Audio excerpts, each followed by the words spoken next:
What's going on, YouTube? It's your boy Jeffo coming at you with the first video on this next chapter on this. And I think one of the main things I might name this series or this talk to you guys is basically chasing peak. Chasing peak. So to give you guys a little insight on myself is I've made videos like this before. I have reached goals that I've set for myself on rules that I've learned through books, through mentors, through also life as well. And what I find myself doing that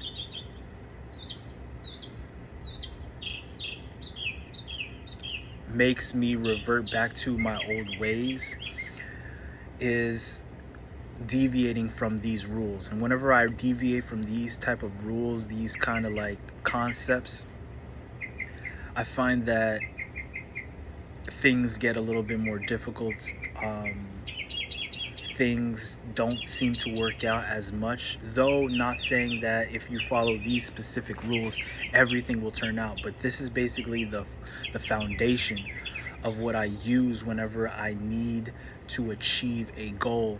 But not only do you use this to achieve the goal, but you use this to maintain the goal. So I used to make videos like this a lot, and they did decent. These were one of my most consistent viewed videos as far as people coming back, or new viewers as well. So this is something that I deem as valuable, and not only do I deem as valuable, that people deem as valuable, because I used to think like, okay, I'm talking and explaining to people rules and like, not rules, but like basic concepts, foundations of things that people have done in the past as well as myself have done, and it's worked to progress myself. And I'm like, do people really want to listen to me speak like that? And what I find in myself is that I constantly go back to my mentors. I constantly go back to the books that I was using before in the past. And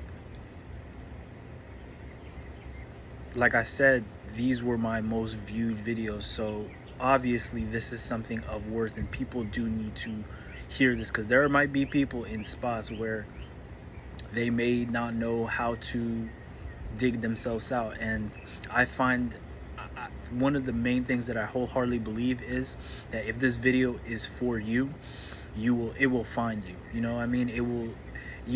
When I say it will find you, it doesn't mean that it's gonna pop up in your feed, and just because it popped up in your feed, this is all that you need to do. No, it'll find you as far as like when you listen to me speak, or when I say something, or something will enlighten you, something will make sense in you, something will ignite, like make you feel like you are understanding, or like you can relate to what I'm saying. So that's just basically the intro to basically the channel. And I'm going to be extremely real about this. I do have concepts that I have written down, but as far as having a script, I don't do scripts anymore. I don't want to read something. I want to make sure that you guys can understand, and I feel like the best way for you guys to understand and be able to relate and be able to basically understand is for me to describe it in a way that comes straight from the heart. Now, before I do begin, they say one of the biggest ways of IQ to know whether you have good IQ is not whether you can speak well. It's not whether you even understand things. It's being able to take a big concept, or like an overall topic, and being able to break it down in the simplest ways, because the way that you progress in life is keeping things simple. When you make things too complicated, things don't work out, or it's inevitable to fail. Now, we're going to start with this. Stress. Stress is something that everyone goes through. You know what I mean? Even the people that say they don't go through stress, they go through stress.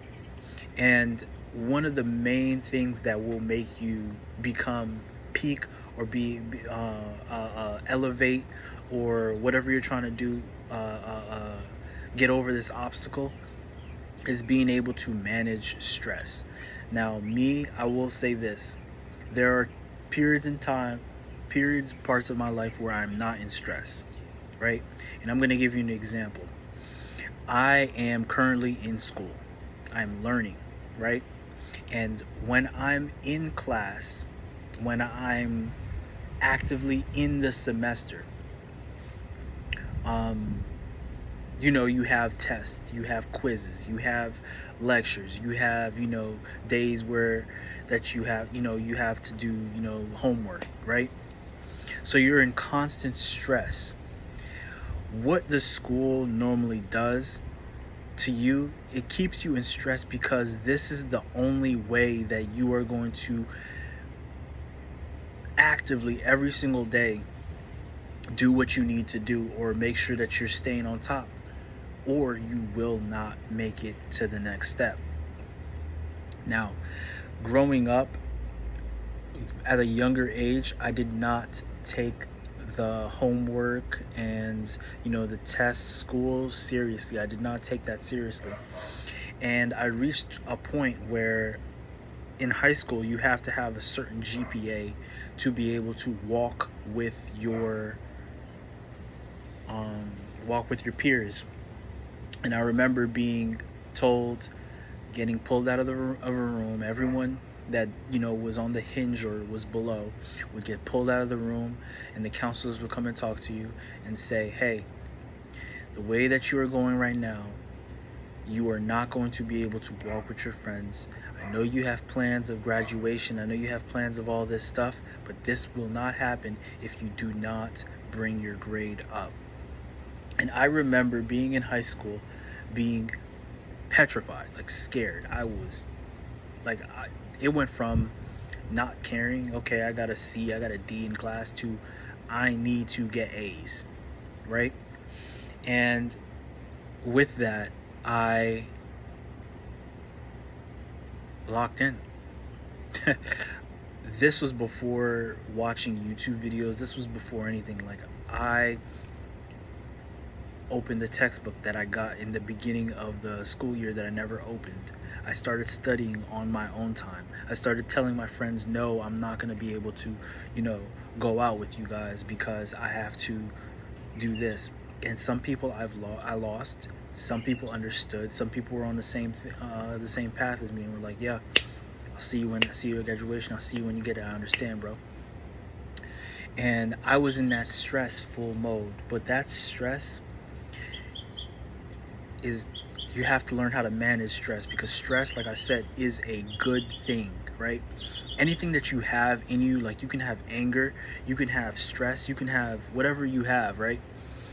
You have to be able to use it in a way to progress. But we are talking about stress, so because I know everyone has stress. Now we can get to anger, we can get to happiness, we can get to being loud and talkative later on, but stress is something that you need, and being comfortable in it, right? Because a lot of times we get stressed and we achieve whatever, like let's say we did use that stress management to get what we need. We get to this point where we get into this rest and digest state where everything is just fine. We have no other mission to do. It's like we have nothing else on our schedule. It's like, you know what I mean? So we get into this loop of stress and then digest, and then stress and then digest, stress and digest. And this is what kind of keeps you at this stagnant state, because, or if you are moving up, you're not able to move up as high as you want, because you're not being you're not performing high for longer periods of time. You need to be able to always find something to be stressful about, because stressful keeps you hungry. Keeps you hungry. So when you do have stress, don't spiral there. You got to be able to manage it. You got to be able to look at the whole bigger picture. Like I said with IQ, you got to look at the whole thing and break it down step by step. How am I going to achieve this goal in whatever time frame that you need? If you don't have a time frame, how can I get better every single day? So stress, that's something that you need to be able to manage. You need to. Another thing is, my top performing periods of life were when I am where you see me right now, in nature. And one of the concepts that I put was quiet. I know it may not seem like it's quiet because you hear the birds, you hear the streets, you hear the thing, but there's a difference between what I'm saying about quiet. Quiet means, like, for me, you're not listening to like music, you're not really watching videos, you're not getting into this artificial world, right? There's a sense of peace, there's a sense of quietness when you are in nature, when you are in a quiet place. And if you can't be outside in the sun, though I do recommend it, because that's one of the best things, because it brings you peace. It takes a while for you to settle in, but once you start getting used to the boredness of quiet, then you're able to lock in, and you're able to feel things that you weren't able to feel. You're able to see things that you weren't able to see, because you are not being distracted. You know what I mean? You're able to focus on that said object, or that said a task, and able to complete things. And once you do this for a long period of time, it starts getting easier and easier and easier for you to do things. Now, I don't know if you've noticed that this is actually my first video coming back after, I want to say, about a year of not posting videos like this before. But I'm able to tap into this a little bit easier because I am in a space where it's very comfortable, as far as like being quiet, as far as you know, understanding myself in a way that I wouldn't be able to if I was around noise, right? And as the video progresses, you're going to see me get a little bit better. I think this is probably the flow state the max flow state that I can reach for this video. But once you're able to see that, you know, in the beginning of the video, there was a sense of like not knowing, there was a sense of like uneasiness, but now I'm able to be stressed. And this is all because I'm in a quiet space. I'm in a place where it is it's just me and you. I mean, just me and you. I do have this headphone on, but this is just my mic, you know, for you to be able to hear me. There's nothing being played here, and most of the time that's what it is. I am noticing that my eyes are kind of like thing, so it's gonna one of the concepts that I hit on later on, you're gonna say like, wow. But we're gonna move on to the next thing. Another thing is resilience. You need resilience to be a top performer, to achieve your goals, to get wherever you need to be. You need to be resilient.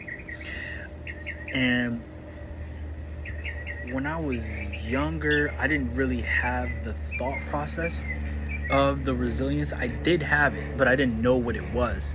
You know, like, you can't do that. And then I said, yes, I can. And I wholeheartedly believed that I could do something.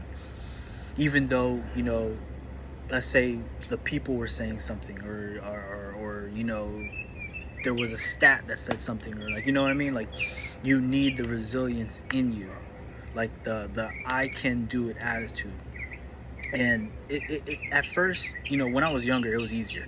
Then I got to a spot where it wasn't as attainable, because I don't know, I was so like I said, I was around people, I was in loud places, I wasn't really honed in. But once I started to really believe in it, you know what I mean, really believe that I could do it, and this is with all the steps that I was saying before, I started seeing like when we watch basketball, we say we got to see one bucket go in.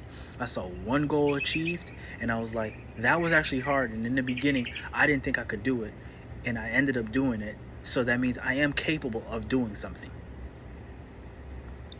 You know what I mean? I am capable of doing it. So once I figured out that I am capable of doing it, I need to figure out how I was capable of doing it. And once I started breaking that down, I started seeing that it's basically universal. You can use it with anything that you're doing. Anything that you want to become, anything that you want to do, you can do it if you believe in yourself and you have this resilience about it where nothing outside of you can really deter you. There are things that they're going to obviously be obstacles. There's going to obviously be things that you can't control, but being able to being resilient is a non-negotiable. You have to be it because you're going to meet obstacles regardless. Or if you don't meet obstacles, that means the thing is not worth achieving. Anything that's worth achieving, you're going to meet obstacles. Next thing is knowledge. Knowledge. Every single day you need to be learning. If you're not learning, you're earning. If you're not earning, you're learning. You know what I mean? If you're not earning, you're learning. And earning doesn't always have to be about money, but that can come with it. You know what I mean? Earning is earning another level, moving up in I mean, you know what I mean. You need knowledge. And when I say knowledge, it doesn't matter what it is, right?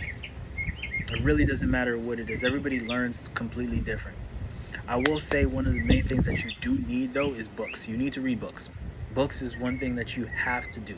You have to read books because books are basically people that have achieved what they wanted to achieve, and they're telling you how they did it. Only thing you can't do is talk to them or ask them real questions, but sometimes the book already answers the question, right? And we're at an age where we have the internet, so we're able to take whatever was in the book. If you do have a question, put it in the internet, search it up, and figure out your answer in record time. So knowledge is something that you do need, because once you have knowledge, you're able to be more aware, right? You're able to be able to critically think a little quicker. You're able to figure things out that probably other people that didn't put the work in aren't able to figure out. You're able to see a lot of things, bro. Knowledge is one of the main things, because that's one of the main things that people do test you on. When you meet someone, they test your knowledge. You may not know it, you may be unaware about it, but people will test your knowledge. And knowledge, I'm not saying you have to be like, this high IQ thing. It's basically being able to take something, right? Being able to take something and break it down in simpler terms, or being able to break something, take it down to simple terms, and explain it to someone else. That's basically what knowledge is. And you need a constant knowledge of it because the world is so big. There's so many things to learn. There's always something to do. So the more that you do this, the more that you're able to do it for one, longer, and two, a wide range of things. Now, I'm not saying to go ahead and try to do every single thing that you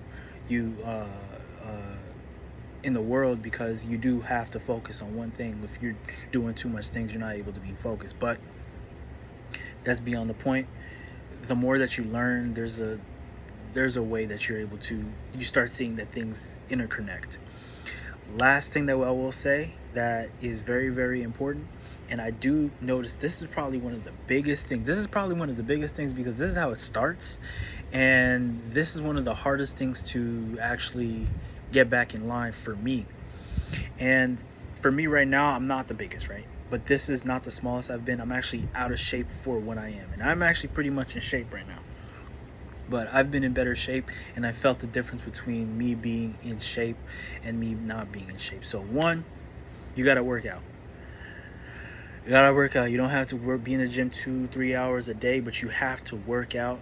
You have to move your body. You have to get oxygen. Oxygen is one of the biggest things. Whenever I have a test and I, let's say, don't run, or don't do anything that's gonna move my blood or do anything like that, it's kind of harder for me to focus. There's a science to it, but when you're able to breathe, when you're breathing more, there's more oxygen going into your brain. When you breathe, a lot of people think that the oxygen is going straight to your lungs. No, it's going into your brain. Your brain is what needs it first. You feel me? The brain, well, the brain, the it goes into your lungs, then it goes into your bloodstream. Your bloodstream goes into your brain, and your brain is able to process things a little bit more. So bring, go ahead and, what's that saying? Go ahead and exercise more so you can get more oxygen. That's why you're working out, for oxygen, so your blood can circulate a little bit more. Second, water. Water, I think water should be the only thing that you drink. Now, for me, I do drink coffee as well sometimes, and I do notice that it does mess up my system. But when I drink coffee, it's because I probably haven't been in my regimen as much. I have been drinking coffee actually recently. I'm actually getting back into what I need to do to get to where I want to be again. Now, I've reached a spot where it was just easier for me to wake up. It was easier for me to do things that I needed to do. And I didn't need coffee. All I did was drink water and wake up. But, you know, when you're getting into the thing, it's kind of harder to learn it. So you want to kind of like taper it down. You want to be able to do things, moderately decrease it, and then you'll start seeing that you don't need it right now. Because if you go from drinking coffee every single day to not drinking coffee at all, it's going to be a shock to your body. So then you're going to want to do it a little bit more, and you're going to come back and do it a little more. So same thing with food. You got to be, for me, when I was functioning the best, now I've done a lot of things in my life. I'll tell you, one of my careers was I was a truck driver. I used to drive trucks for 10 hours, 5 to 6 days a week.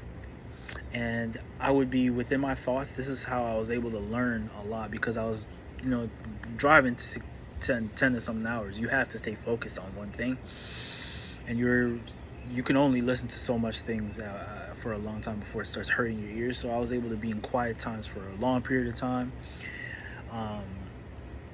What else? I was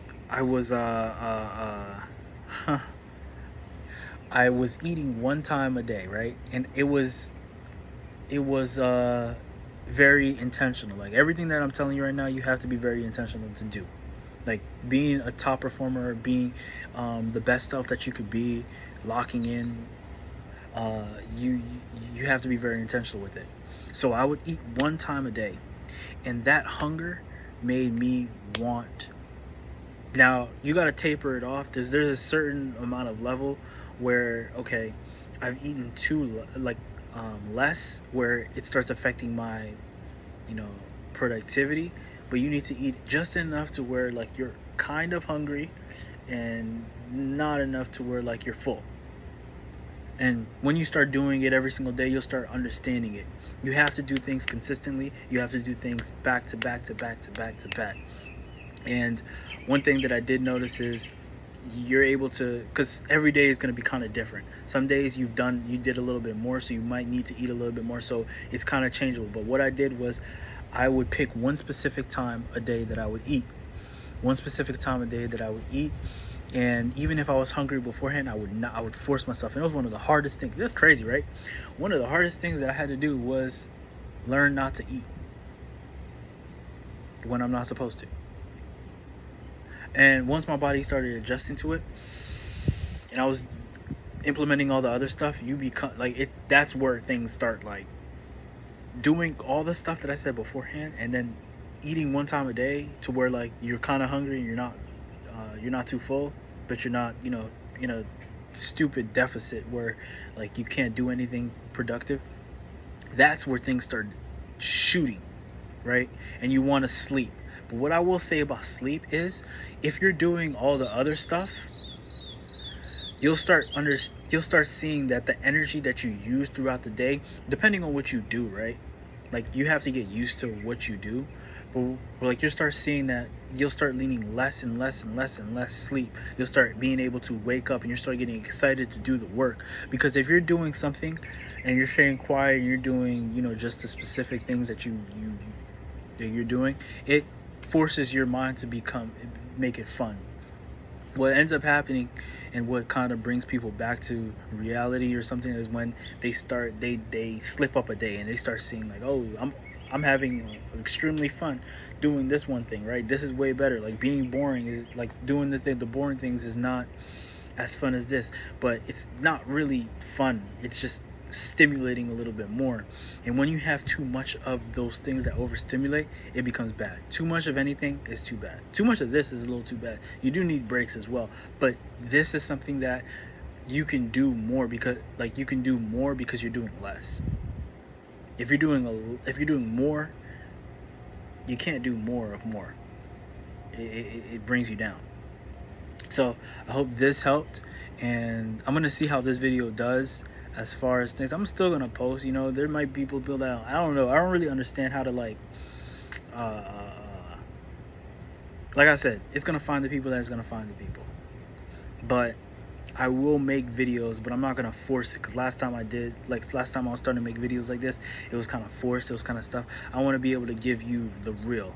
So I may have given you a lot right there, but this is like a good starting stage. And I think like this by itself, if you just do this, I don't even think you really need any other videos like that. But I do know people do kind of come back and relapse like myself. I'm not perfect. I've relapsed most of the times that I have, but what's happening now is that I'm able to, now that I understand the actual concept of locking in, of, you know, becoming peak or, you know, achieving goals, it's kind of easier for me to get back into the state. So you may need to watch this video again, or you may need to watch videos like this. Also read your books.